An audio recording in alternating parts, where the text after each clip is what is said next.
Hi, everyone. Thank you for joining us today. I am Gemma Clark. I am an associate solicitor at Wright Hassel in Leamington Spa, and I work as part of our employment law team. And I'm joined today by Tina Chander and Vicky Brook, who I'm going to pass over to Tina now so they can both give you a bit of an insight into what they do. Oh, thank you, Gemma. So welcome everyone who's tuned into today's podcast. So as Gemma mentioned, I'm Tina Chander. I am the head of employment law at Wright Hassel. Absolutely love my job and regularly do podcasts and speaking events, but I've not done a podcast of this nature before. So I'm feeling very privileged today because I've got the wonderful Vicky Brook with me, who often chats with me about EDI or other issues in HR and employment law. So Vicky, over to you for a little intro. So I'm Vicky Brook, owner and founder of People 3 Construction Limited, and I spend a lot of my time talking, as Tina says, with my clients. So we do recruitment and also HR consultancy. And EDI is a big topic, either to help businesses solve their EDI problems from a strategic point of view, or to help them dig themselves out of issues. And that's hence why we end up having some healthy discussion. Yes. So both Tina and Vicky, you've mentioned EDI, and commonly there's also the phrase EEDI. Now, they're used as phrases, but I know here we're going to talk about the fact, bust the myth really, that they're not just one phrase. They're different concepts and they're used within the workplace, but we want to know what individually each of those letters stand for and what really does that mean for workplaces. Okay, so EEDI, EDI, DEI, there's no real right order, but essentially the letters stand for a particular term, which businesses need to think about as part of their permanent strategic policies. These aren't fad terms. So we're talking about equity, we're talking about equality, we're talking about diversity, and we're talking about inclusion. Now, these aren't trendy words. These are significant, important words for an effective business.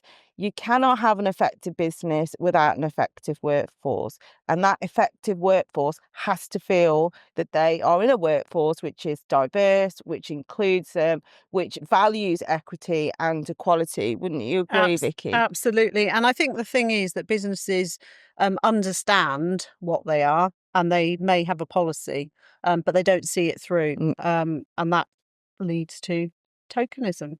Yeah. Tokenism, yeah, that's another one of those key phrases that's being bounced around the workplace. Now, if you look at the dictionary definition of tokenism, it's the idea of doing something just because the law requires you to do that to satisfy a particular group of people. But ultimately, in reality, it's not necessarily coming through in practice. So when we're looking at EDI in the workplace, I know, Tina, you've had a number of situations that you see within your role where tokenism is definitely linked to EDI and it's not necessarily coming through. As Vicky said, there's policies, but in practice, it's not coming across. So what I would say in my role as an employment lawyer, I would say on the whole, businesses are good at having a policy.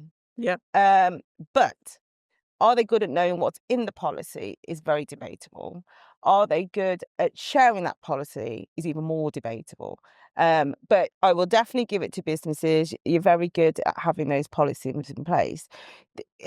Tokenism arrives from bad EDI practices, essentially. So if you're not a business that values a diverse workforce and does what it can to ensure a diverse workforce feels included and there are opportunities for everyone in that workforce, and you are mindful of different people's backgrounds and cultural differences, then you might try and look for a quick fix. And that quick fix is saying, looking at the numbers here, looking at the quota here, we need to be seen to be diverse. And that's when, unfortunately, tokenism gets used. Absolutely. And tokenism, it's not great. It's not great for a business. It's not great for an individual who ends up being that token employee. It also creates a culture where people know that the business is just ticking a box. So it knows people then start to devalue anything that the business has in a policy. Recruitment. We want to recruit marginalised from marginalised groups. go and find, regularly being told to go and find, we want more women in our business. Oh, fine. So we'll go and try and find some more women. Yet every woman that you put forward, for whatever reason, is rejected and don't get put through or get interviewed, but the outcome is that they're going to choose a white, certainly in construction, white middle-aged man. It doesn't happen all the time, but a massive example where the policy will say we're diverse, their website promotes the fact we're encouraging women to apply, but actually the reality is that they're not. And I think that can often leave the staff members feeling undervalued as well. I've had previously someone mentioned to me that they're one of the only females within their business. So when they look to interview, she's always on the panel because they want to come across as being diverse and having people within the business. But she knows she's actually only on that panel, not necessarily from her merits, because of her gender. And what does that do for her as an individual? That, imagine what she's feeling as a result of that. So it's the negativity, but it's also, we know a diverse workforce ensures that it's more profitable. There are so many benefits to having more diverse workforce. Yeah, absolutely. But don't have a policy if you can't live the dream. It's so true. And retention of staff is always going to be a problem for employers. Those days where people stayed loyal for 10, 15 years, I personally think are well gone. Everyone's always looking at what a business can offer them, not just in terms of salary, but the overall experience of working in a business, as well as the benefits that are available in an organisation. So a salary now is not a sufficient factor for an employee to stay. It's still a significant reason why someone will stay in a job. But people want to live an experience at work and not feel singled out or subject to any sort of detriment or discrimination or tokenism. And tokenism for me is a plaster. It's a plaster on putting on a problem which an employer doesn't want to address, or to give employers some scope here that they don't know how to address, Vicky, because we often do. I will speak to an employer who will say to me, Tina, can you help me with EDI? Can I have a policy? And there's a naivety in that request because, one, they don't actually know what they're asking for, or two, they think EDI is a policy, so it's not equality, diversity, or inclusion. That is what it is called, EDI. And then when we talk through, well, how do you do this? How do you go ahead and do your recruitment? What do you do when there's cultural festivals in your organisation? How do you manage or record the quota of staff that come through your door? How do you measure retention rates? It's pure blank cases. I think the issue is that a policy gets written by a department, be it HR, and HR will deliver that to the business and to the board, and the board sign it all off. And it's that filtration down. What does that mean to Joe Bloggs on the shop floor, in the marketing team, in the sales team? It's how are we actually living that policy? It's the doing of that policy. And that's where businesses, I think generally, even the really good ones, they don't do enough to actually ensure that that policy is embedded in everything the business is doing, whether it's recruitment, appraisals, it's team building exercises, it's general meetings. We can have tokenism just turning up for a meeting where an individual of a certain pay grade is treated differently from somebody more senior. So I think the thing is, it's thinking about, don't just put a policy on an intranet, don't just write a policy. If you're writing a policy for a client, you're expecting that client to then deliver it to their business appropriately. And I think we need to get businesses to think differently about EDI policies and any policy that's HR people related. I agree. How are you delivering it? What's your common strategy?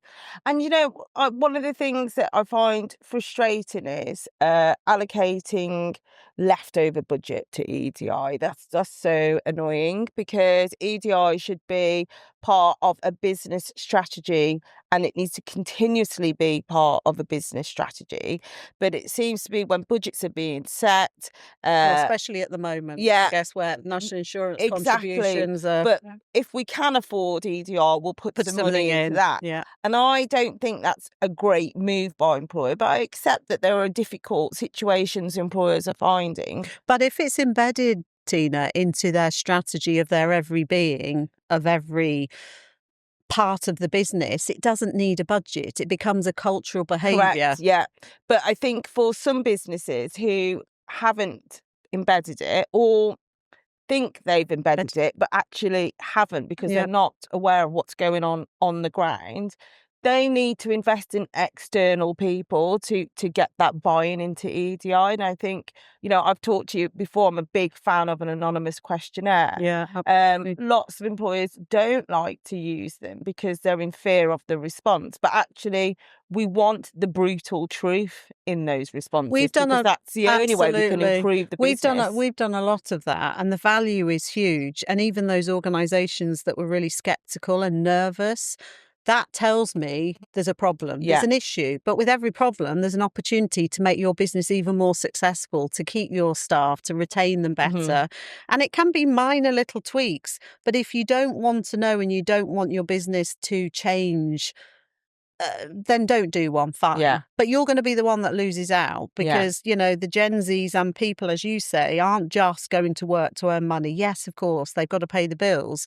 But where there's so much opportunity, and businesses that are doing a good job at it will be at the top of the list for somebody who's looking for a new job. So if you want to be keeping the best staff or attracting the right staff, the good ones, you're going to have to be thinking about this. It's an absolute imperative, which is where the squeezing on the budget for me is just such short-termism, because you're going to cut yourself off of a great talent pool moving forward. You really are. I agree, and I find it interesting that particularly as an employment lawyer, sometimes EDI becomes a important topic as a result of a tribunal claim, for example, or a result of a grievance. And I do, as I said at the start, I love my job, but I'm never surprised at some of the things that I hear. And unfortunately, I will have employers that will say this, they will assume the employee's lying because they've never had a tribunal claim before. So there's this massive assumption that they must be a good employer, and there must not be any disclaimer just because they've never had a tribunal claim before. No one's ever raised a grievance before. So in that case, like, this claim is a load of rubbish. This grievance must be a load of rubbish. And it's interesting to hear that perspective, because it's a load of tosh, let's be honest. It's just blinkers on, isn't it? I don't want to know that there's a problem. So I'm just going to shout as loud as I can to say there's not a problem. And that's really where EDI and having policies and living it, if they actually took some time to step back, they would learn. And isn't it sad that people feel they can't have a voice?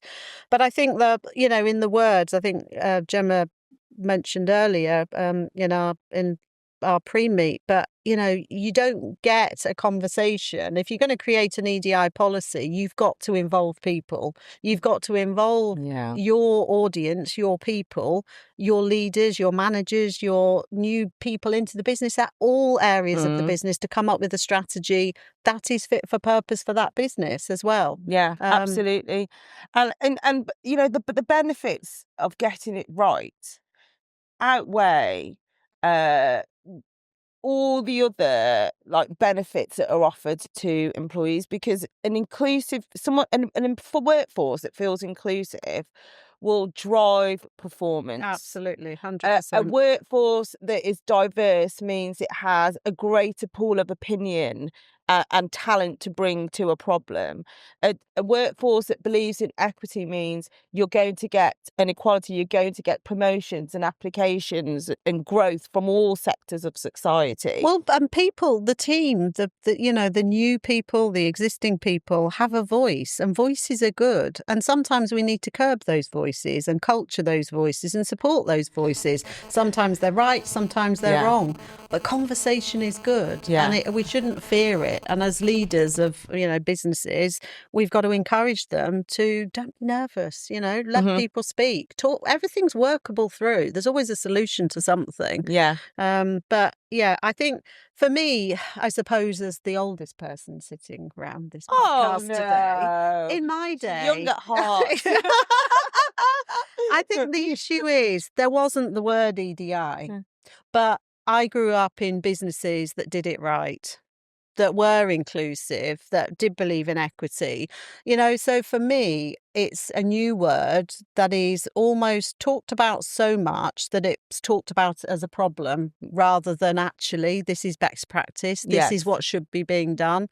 So I think, yes, it's an important word. Yes, we've got to talk about it. But what we're talking about is businesses just being wholesome.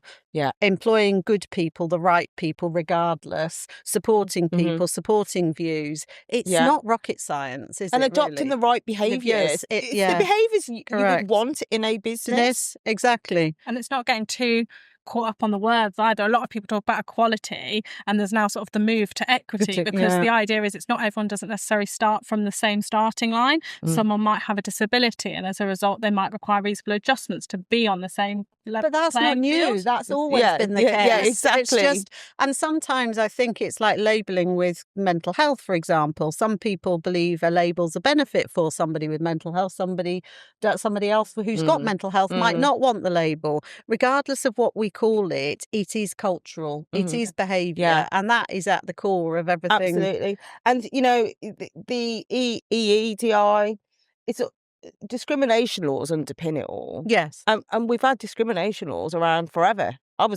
Forever. So, and yes, we now, we use the Equality. We have the Equality Act, which is what we use as our guide. But prior to the Equality Act in 2010, was it? Yeah. 2010. There were still discrimination laws. Like, it's just always been around. Yeah.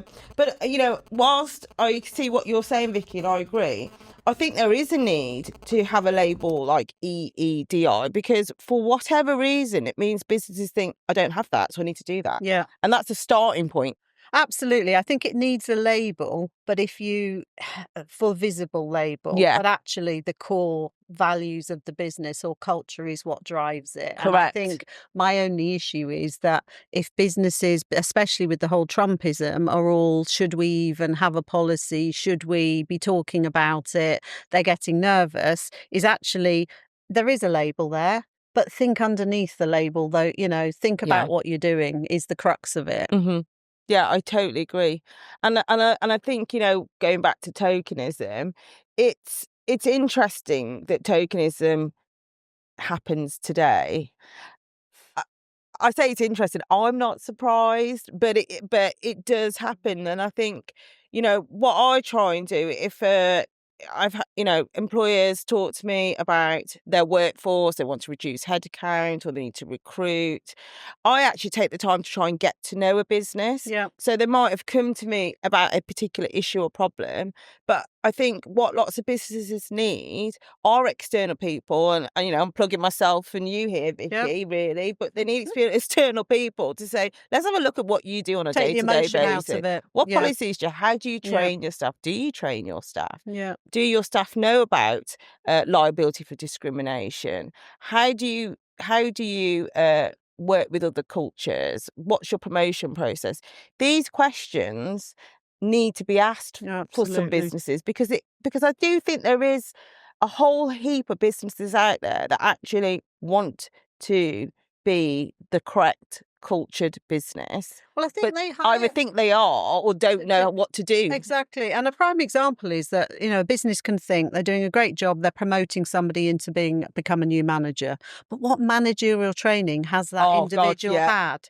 Do they even know what the staff handbook looks like? Do they know what EDI stands for, or tokenism, or how to behave in a meeting? There are things that we have to, and I think that's another issue, as again with budgets and finances and businesses, having to cut corners. They'll promote somebody, ticks a box, that's great, but actually they're setting them up to fail as a good manager or them as a business in relation to them having an issue, because the poor manager didn't understand what the right thing, how to approach a situation. Be it somebody who's working part-time and having to say, oh, you're a part-timer, you get plenty of time. They might make silly comments in banter that then causes an issue and offends somebody. And they feel bullied or victimised. It wasn't a deliberate act, but those were, and it's a simple thing, but were they ever coached and trained? No. That isn't, in today's world where people, sadly, employees, some, can take advantage of the situation also. And the workforce, I mean, it's constantly changing, isn't it? So as you say,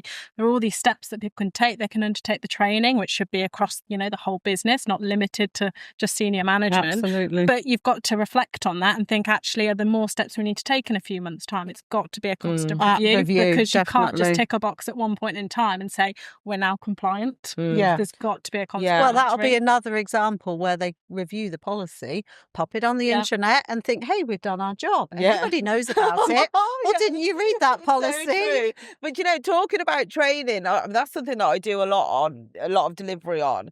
And there's a whole raft of training sessions that I offer, but there's always two that are the most popular, and I can deliver them with my eyes closed. And it's banter versus discrimination and equality and diversity. Yeah. And I think that says it all, because actually, I think, whether you're an SME or you're a global organisation, the law underpins those policies a lot. Yeah. So we have to remember that if you're a manager, you're a HR director, HR business partner, HR manager, you're in a CIPD, you've got CIPD qualification. Yeah. Your positions are absolutely great. But are you aware of the legal changes? Absolutely. Are you aware of the legal position for these types Which of is words? changing all the time. So I think what the training does is it allows me to speak to everyone, to make it interactive, to really get people thinking about examples and Role scenarios. plays. That's so and important. that is far more effective than a policy. Oh, absolutely. Because 90% of the time, a policy goes on any form of communication channel, whether it's even delivered to somebody's door. Are they really going to read that policy? And do they understand what's written? Sometimes policies are written in such a way from a legal perspective that actually dissect that to Mr. Joe Average, who's working wherever, who isn't used to reading that kind of material. They're not going to get it. We need to put it into context in the world that they're living in their day-to-day. And exactly, training is so valuable. But again, sadly, I think whilst businesses will think they can deliver internally, certainly the best value comes when it's external. And also because people will talk. Going back to that whole issue, it serves as a self-continuation of feeding back into the business really valuable insights. That's not using it as a way of feeding back, but there will be things that are spoken about because people feel they can. They don't feel as intimidated. And I'm not for sure. I'm not anti-policy. I did draft it, but I've got to share some of the things that I've seen in policies I haven't drafted. I mean, some of them, like they're telling me what indirect discrimination is, direct discrimination is, what a PCP. These are all legal terms, and I'm like, and each one has one example, and I'm like, how are you expecting your workforce to follow this? And then there's this little sentence at the end. Company X has a zero tolerance policy to this. Great. Next policy, bullying and harassment. Zero tolerance policy. Great. So there's all these, and I'm not adverse to zero tolerance, but in employment law, and certainly you chair disciplinaries like I do.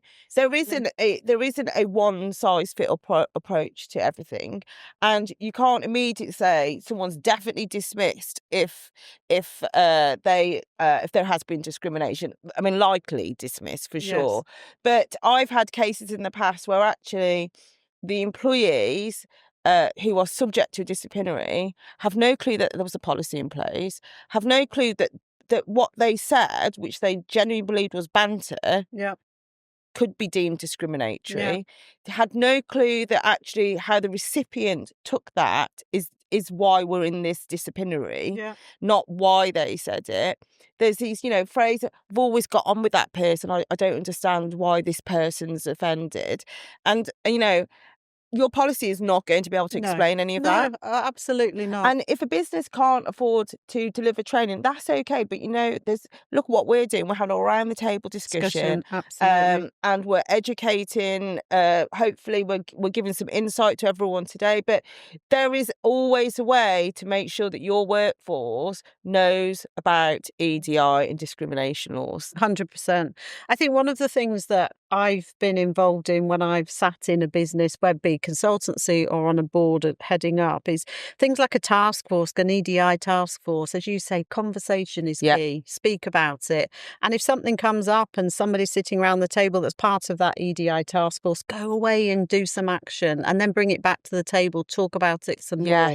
It's that cascading of that information and ensuring that we have people sitting around the table in those task forces that are an apprentice, somebody at a more junior level, right the way up to the top, and that we have full representation. And then feeding that back into the business, yes, through to a board member ultimately, because they've got to sign it off if there's budget, if there needs to be changes. But as you say, training can be, you could send one person on a training program and they then take ownership of being cascading that to the whole of the business. It's, it's not, it's easy. I mean, I find it difficult to think that businesses struggle on this because it just seems so simple. But you know what? I mean, you might find this because I know you're in the construction sector, Vicky, but there must be employees in the construction sector that have to have compulsory training. 100%. They have to have their card tickets. But there's always a budget for that. I don't correct. understand. It's a big thing at the moment. We're actually working on, Tina, so nicely brought up, where actually within construction, we put a lot of money, time, effort and energy for people to be skill trained. However, we're not putting enough to ensure that they have all the soft skills that make them able to communicate effectively from an EDI perspective, be it on site or in the boardroom. And absolutely, there's a huge part to play, not only in terms of making that business effective from an EDI perspective, but ensuring that people stay within the business from a retention because they enjoy the environment they're working with. And again, construction has a massive churn rate. So there's benefits all the way through. I think going back to the policy and the redrafting perspective, I think it's also that going back to Gemma's point, which is redraft, re-looking, almost doing 360 on it. And, I've been, in an HRD position where I've just gate crashed a meeting and sat in the corner to observe it. And people have said, well, why have you observed that meeting? And with an EDI hat on, I'm observing everybody in that room. I've not got a conversation to, it's not my subject matter, but I'm picking up on body language. I'm picking up on the words and tones that are being used. And I will then go away from that and think, actually, one positive action I can take away from that, because there'll be something, maybe somebody wasn't given enough of a voice, or somebody was on their phone and not showing respect to the individual. That can be a simple really thing. Offend people, 100%. Rightly so. Body language. People going off for coffee breaks and not including another member of the team. But those are, and people say, well, is that really good use of HR time? Absolutely good use of time, because it's all those. And that's where I come back to this, have a policy and living it. It's making sure everybody every day is thinking indirectly about those words, EDI, in everything that they're doing. They wouldn't treat a client they'll think more. Sales team will go and think and prep for their client and treat them with respect. Those are all internal clients within that business. Well, they're your asset. Exactly, 100%. Yeah, 100%. It's interesting, I will speak to lots of managers, not always HR, sometimes, depending on organisation. HR also want to speak to later on in the process, and I'll just speak to a manager and they want to talk to me about a particular issue. They've got an issue with an employee on the shop floor, and employee's raised a grievance. And I'm starting to smile because I think I've shared this story a few times with my other contacts, but I'll say, well, okay, have you got a diversity and inclusion policy? I'll ask HR, okay, what about your disciplinary and grievance policy? I'll ask HR, okay, do you have anything on bullying and harassment? I'm not sure, I'll ask HR. And I'm like, poor HR. But why don't they know? Why don't they know? And then I will receive everything. And this is the killer bit. So I will get forwarded the documents and they still haven't read it. Yeah. I think an issue on the linking back to tokenism. So clients and in construction and I'm sure in law and all sorts have to, if you want to get on a tender, so you're completing a tender. So it'll ask you for all these policies. Oh, you must have this policy. So you'll get a phone call. Can you write me a policy? We're just about to. So no, I won't write you a policy just for that. I'll write you a policy and let's give a rollout plan, which then shows what your business needs to do. And that's the tokenism. Yes. That don't go and showboat that you're this great business who's won this wonderful tender, yet you're the most shocking employer to work for. You've got retention issues that are going through the roof, you know? And this happens. And this is where I think businesses and team members need to call their businesses out to make them more effective long term. And also I think businesses that are giving people contracts need to almost police EDI and actually go and rock up at that business for a day or two. Be a mystery shopper. Yes. Because that would that would actually stimulate. I think wasn't there like a US program about I don't know. Some like it was a program about bosses going undercover. In fact, it was called Undercover Boss. I just remembered. I'd like to do that. But you know what? But for good purpose, not to be a nosy neighbour. But I think if that happened more, businesses would get it because it's got to hurt a business. Going back to the people, you know, coming to you as a lawyer to protect them from payout. Yeah. But it has to hurt them before some of them appear to be taking the actions. And that's just so short-termism. Yeah. Really short-termism. But, you know, I have to spend a bit of time on giving a shout out to those fantastic employees that are getting it right. So, 100%. You know, there are, you know, we focus very much on those that are getting it wrong or could do a lot better. But there are so many employees out there that are smashing it. Absolutely. That are making it part of their business strategy on a daily basis, that have got it right in terms of it's part of their culture and care. Yeah. And so those employers, you know, rarely have issues when it comes to discrimination. But as with everything, it's the bad news stories that get to the top. Yeah, and that's what we read and hear about. But absolutely. And I think it's a shame that we don't give a big enough shout out to those fantastic employers that are getting it right. Absolutely. And I think a lot of the good businesses, there seems to be a growth that they've started small, they've grown, and they still keep those core values, which we now call EDI and culture and what have you. But I think certainly within construction, there are some great businesses that are doing a fabulous job. And I'm sure, as you're saying in your, and we don't, one of the things that we're trying to work on within construction is to accredit those businesses that are with a formal accreditation. And there are now companies out there that are actually giving EDI accreditation and a kite mark almost to say this is where you are in, which is fabulous. And we're working on something new and exciting at the moment to support that, because then it will mean that those that want to come on the journey to make things better will know where they are.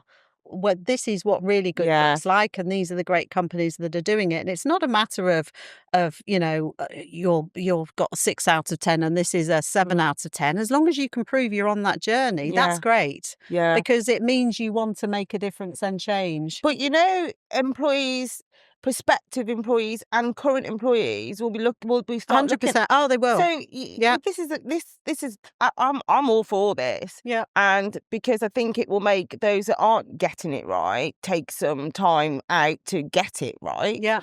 But you know, why would an employee not want to go and work for a company that is getting it right? That has a great culture, that has a great perspective, that promotes positivity and inclusion. Like, why wouldn't you go there? When I'm recruiting now, it is the first thing that is talked about in terms of retention. What are they like? How do they value their people? What's their policy on this? And coming back to policies, they do want to see some of the policies.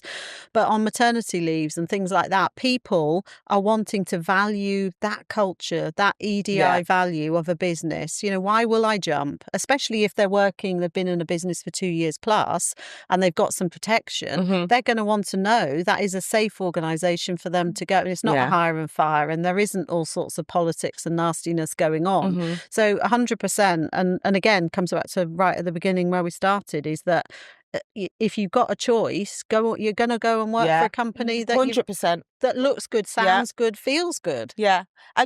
We spend even with remote working, which is probably not a big thing in the construction industry. Well, remember, construction is not just site phase. So construction, you've got technical design, commercial, HR, all the business admin are still in head offices. They are remote now, but construction has so many facets to it that it's you have remote, you have obviously roles that are completely non-remote and can't have bricklaying remote sat at home. You've got to be out on site. So of course. There's a massive blend. But I think, with hybrid working becoming the norm and, roles being capable of being worked at from home, that sometimes business thought, well, that's a happy workforce now because that's what employees want. But they're not seen. Yeah, in the same way. But actually, that's also very naive, because EDI is not limited to when bums are on a seat in the office. It's got to be embedded. And I would the time. say actually, there's a greater challenge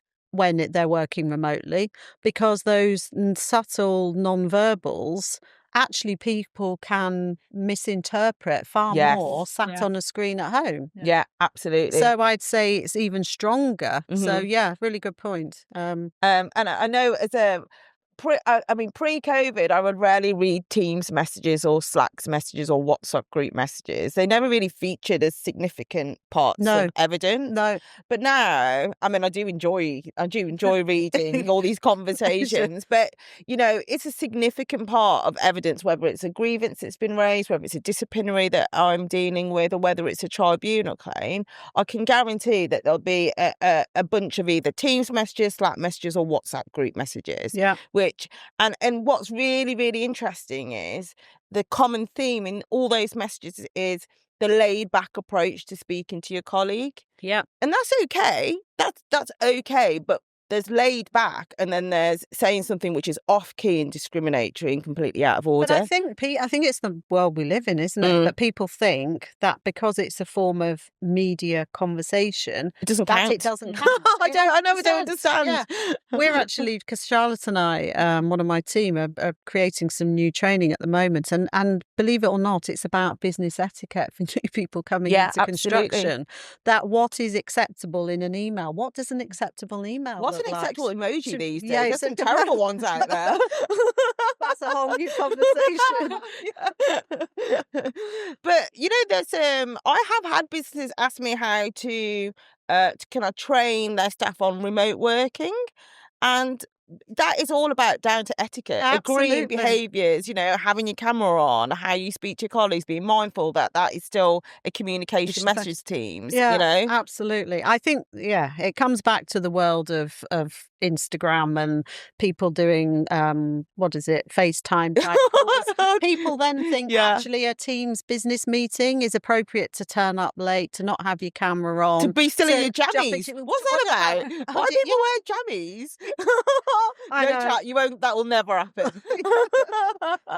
But this conversation, it could just go on, can't it? It can go on, and you can see how this is why we speak so much, because we start off on a topic, and then there's, we work in different sectors, but we have the same drive and ambition when it comes to EDI, and there's so much overlap in what we do. 100%. And you haven't shut us up yet. I know, it's great to listen to. I think, as I said, we've talked so much about EDI, EEDI, and obviously ways that businesses can look to improve and the mechanisms they can take, so it's not just tokenism. But as Tina said as well, it's also important to give a shout out to those employers who are taking genuine steps and that they're not scared by the idea of a potential claim, because we see them a lot, potentially vexatious claims, and if they have actually taken steps, then they should be taking the procedure to defend it from their business's 100%, perspective as well, and absolutely. show themselves as this employer Yeah. who does support EDI, and they have taken steps in the business. It doesn't mean they might never get claims, as Tina rightly said. We can't necessarily stop those, but they need to show that for their reputation as well. There's always going to be what are called vexatious claimants or vexatious employees, and it doesn't, in that regard, whether you're a 10 out of 10 or employer or 1 out of 10, makes no difference. No, You're going to get a absolutely.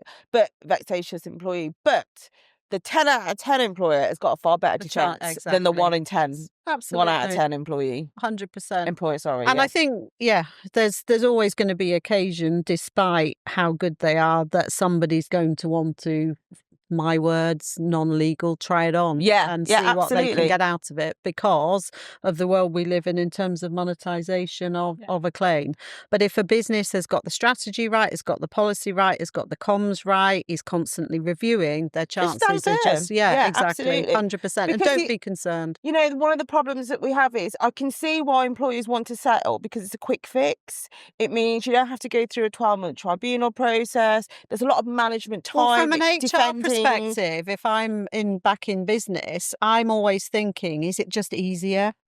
But then you're setting a precedent. And this is it. So it's balancing off the management time. Now, board, chairman, MD may say, it's too much of your time. Think of the wasted, the distraction, because it takes a lot of time. But equally, if you know as a business, this is absolute tosh, then you have to stand up to that. Because if you don't stand firm, you're just allowing a sort of tsunami of this happening time and time again. And, you know, when I'm advising clients, it's an option. It's always an option to do a commercial settlement. But one of the things I always say is, if you genuinely believe that employee's not going to tell someone else, you've got it wrong. You've got it wrong. Crazy. Because employees will talk and they'll use WhatsApp to tell everybody. And you've got to be careful because you don't want to set, as you pointed out, you know, if it gets round, just say this: they don't want this to go to tribunal. They'll settle. Absolutely. That's it. So there has to be, the best position you could be in is to be a 10 out of 10 employer and to say, I'm going to defend this. 100%. Open record at tribunal. Absolutely. And you can show, and you can be in the judgment to show what steps you've taken. Absolutely. Because from an employee perspective, if you know somebody's hasn't been pulling their weight, and for whatever reason they're then been let go of, or there's an issue, and they then make a claim because they think they've been treated badly by the business, you tend to find the employees get frustrated if the employer doesn't stand firm. Because then when they're wanting a bonus or they're wanting, I don't know, something new in the canteen, you say we don't have the budget for it, they'll be thinking, well, actually, if you hadn't have given that money to Joe Bloggs who's just ripped you off, you would have the money. So everyone knows what happened. Exactly. Employees are incredible. They know everything. 100%. And if they don't know today, they'll find out tomorrow. So, no, absolutely. But I think it is a really important point that, you know, businesses must, if they're also coming to a lawyer, if you, by the stage you've got HR said, right, we need legal representation, if you're entrusting that employer, entrust them, let them get on with it to deliver. Don't change your mind. You know, don't go and dip your toe and then say, oh, well, I'm a bit, you know, we'll settle anyway. Pointless. Why, you know, you've wasted everybody's time then, your money and the process. I agree. Yes. Well, I think there's an awful lot from both of you there, which is brilliant. It will give everyone a lot to think about. And hopefully there are some tips in there from both Tina and Vicky that will help businesses moving forward in their thoughts as to how they might make sure EDI is integrated fully within their business and it isn't just tokenism. So thank you for joining us. We've had a great time. Thank you. Well, thank you. I have to be honest, I haven't quite know where I'm meant to be looking in this. So anyway, thank you. I've had a great time. Vicky, thank you so much. It's been fun. And Gemma, thank you for facilitating. No problem. Brilliant. Thanks, babe. And no more tokenism. No.